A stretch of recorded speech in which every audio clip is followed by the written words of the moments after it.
Friends, आपका स्वागत है एजुकेशन सार में। मैं प्रियंका। आज हम यूजीसी नेट पेपर फर्स्ट के मोस्ट इम्पोर्टेंट क्वेश्चन के बारे में पढ़ेंगे, जो यूजीसी नेट के पेपर फर्स्ट में कई बार पूछे जा चुके हैं और ऑल कॉम्पिटिटिव एंट्रेंस एग्ज़ाम को क्रैक करने में सहायक हो सकते हैं। अब हम स्टार्ट करते हैं। UGC net paper first most important question 2023 journal paper for all competitive exam MCQ. Question पहला है, टोबिन टैक्स लगाया जाता है। इसका आंसर है विदेशी विनिमय लेन देन पर। क्वेश्चन दूसरा है, भारत में कृषि उत्पादों के बाजार को कौन विनियमित करता है। इसका आंसर है राज्य द्वारा अधिनियमित कृषि उत्पाद। क्वेश्चन तीसरा है, राष्ट्रीय विकास परिषद के संबंध में सही नहीं है। इसका आंसर है यह एक वैधानिक निकाय है। इसका विवरण इस प्रकार है, वैधानिक निकाय वे निकाय होते हैं जिन्हें एक कानून से शक्ति मिलती है, अर्थात विधानमंडल द्वारा अधिनियमित एक अधिनियम। उदाहरण के रूप में हम देखते हैं राष्ट्रीय जांच एजेंसी, राष्ट्रीय मानवाधिकार आयोग, लोकपाल और लोकायुक्त आदि। गैर सांविधिक निकाय वे आमतौर पर एक कार्यकारी आदेश से शक्ति प्राप्त करते हैं। उदाहरण के रूप में हम देखते हैं नीति आयोग, राष्ट्रीय विकास परिषद आदि। क्वेश्चन चौथा है कि इस वर्ष लोकसभा में महिला सांसदों की संख्या न्यूनतम थी। इसका आंसर है 1977 में।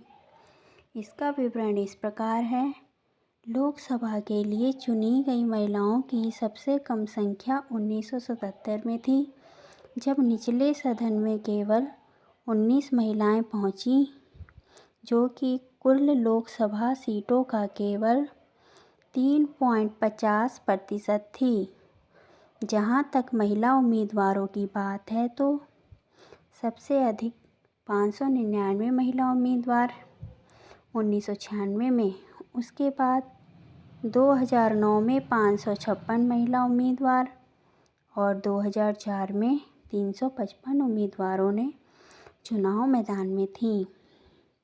यह 1980 में 7वीं लोकसभा के लिए था, जब महिला उम्मीदवारों ने 100 का आंकड़ा पार किया था। इसमें पहले महिला प्रतियोगियों की संख्या हमेशा 100 से कम थी। क्वेश्चन पांचवा है, अंतर्राष्ट्रीय मुद्रा कोष के बारे में क्या सही है। इसका आंसर है यह सिर्फ सदस्य देशों को कर्ज देता है। इसका विवरण इस प्रकार है, अंतर्राष्ट्रीय मुद्रा कोष 189 सदस्य देशों वाला एक संगठन है, जिनमें से प्रत्येक देश का इसके वित्तीय महत्व के अनुपात में अंतर्राष्ट्रीय मुद्रा कोष के कार्यकारी बोर्ड में प्रतिनिधित्व है। इस प्रकार वैश्विक अर्थव्यवस्था में जो देश अधिक शक्तिशाली हैं, उस देश के पास अधिक मताधिकार हैं। इसका उद्देश्य इस प्रकार है, पहला है वैश्विक मौद्रिक सहयोग को बढ़ावा देना, दूसरा है वित्तीय स्थिरता सुनिश्चित करना, तीसरा है अंतर्राष्ट्रीय व्यापार और सतत आर्थिक विकास को प्रोत्साहन देना, चौथा है दुनिया भर में गरीबी को कम करना। क्वेश्चन छठा है, एक मुद्रा के मूल्य में वृद्धि दूसरे की तुलना में है। इसका आंसर है मुद्रा की मूल्य में वृद्धि, an appreciation of A currency. इसका विवरण इस प्रकार है, मुद्रा की मूल्य में वृद्धि दूसरी मुद्रा के संबंध में वृद्धि है।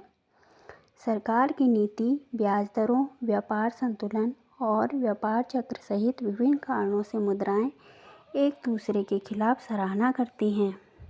पहला है करेंसी एप्रिसिएशन। फॉरेक्स मार्केट में एक करेंसी की तुलना में दूसरी करेंसी के मूल्य में वृद्धि को संदर्भित करता है। दूसरा है, किसी मुद्रा का मूल्य निरपेक्ष रूप से नहीं मापा जाता, इसे हमेशा उस मुद्रा के सापेक्ष में मापा जाता है। तीसरा है, देश अपनी आर्थिक संभावनाओं को बढ़ावा देने के लिए एक राजनीतिक उपकरण के रूप में मुद्रा एप्रिसिएशन का उपयोग करते हैं। क्वेश्चन 7वां है, मुद्रास्फीति किसे लाभ पहुंचाती है? इसका आंसर इस प्रकार है। पहला है शेयर बाजार के निवेशक, और दूसरा है व्यवसाय और गृहस्थी के लिए जो अधिक कर्जे लिए बैठे हैं, तीसरा है सरकारें, और चौथा है भूस्वामी या भौतिक संपत्ति के मालिक, और पांचवा है बैंक और बीमा एजेंट। क्वेश्चन 8वां है, 1991 के आर्थिक सुधार के बाद भारतीय अर्थव्यवस्था में निम्न में से क्या परिवर्तन हुआ है? इसका आंसर पहला है, विश्व व्यापार में भारत के निर्यात का हिस्सा बढ़ा। दूसरा है FDI प्रभाव बढ़ा।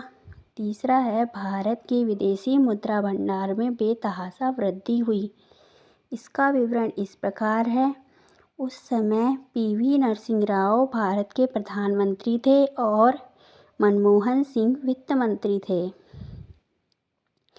क्वेश्चन 9 है, स्क्वैट इक्विटी शेयर्स किसे आवंटित किए जाते हैं? इसका आंसर है कंपनी के कर्मचारी को।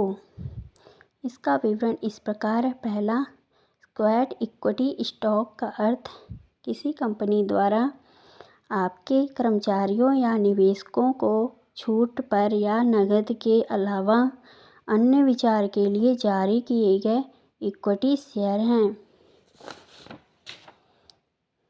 दूसरे शब्दों में यह कर्मचारियों को, इक्विटी स्टेकर को कंपनी के लिए विकास या सफलता जैसी साधारण चीज़ें प्रदान करने के प्रयास और कड़ी मेहनत के मुआवजे के रूप में संदर्भित करता है।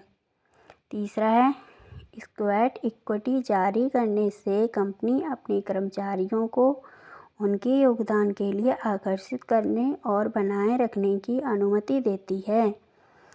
क्वेश्चन 10वां है, राष्ट्रीय खाद्य सुरक्षा मिशन की शुरुआत किन वस्तुओं के उत्पादन को बढ़ाने के लिए की गई थी? आंसर है चावल, गेहूं और दाल। इसका विवरण इस प्रकार है। यह 2007 में शुरू की गई एक केंद्र प्रायोजित योजना है। इसका उद्देश्य क्षेत्र विस्तार और उत्पादकता में वृद्धि के माध्यम से चावल, गेहूं, दालें, मोटे अनाज और वाणिज्यिक फसलों के उत्पादन में वृद्धि करता है। क्वेश्चन 11 है, भारत में किस प्रकार की कर प्रणाली पाई जाती है? इसका आंसर है अधोगामी। इसे अंग्रेजी में डिग्रेसिव टैक्स सिस्टम कहा जाता है। इसके प्रमुख बिंदु इस प्रकार हैं। ऐसी कर प्रणाली जिसमें आय में वृद्धि के साथ साथ कर की दर में एक निश्चित स्तर तक वृद्धि हो और उसके बाद कर की दर स्थिर हो जाए, उसे अधोगामी कर प्रणाली कहते हैं। अर्थात यह प्रणाली प्रगतिशील कर प्रणाली एवं आनुपातिक कर प्रणाली का योग होती है। इस प्रणाली में आय की असमानता घटती है। वर्तमान में संपूर्ण विश्व में अधोगामी कर प्रणाली प्रचलित है। भारत में आयकर की दर अधोगामी कर प्रणाली पर ही आधारित है। Thank you friends.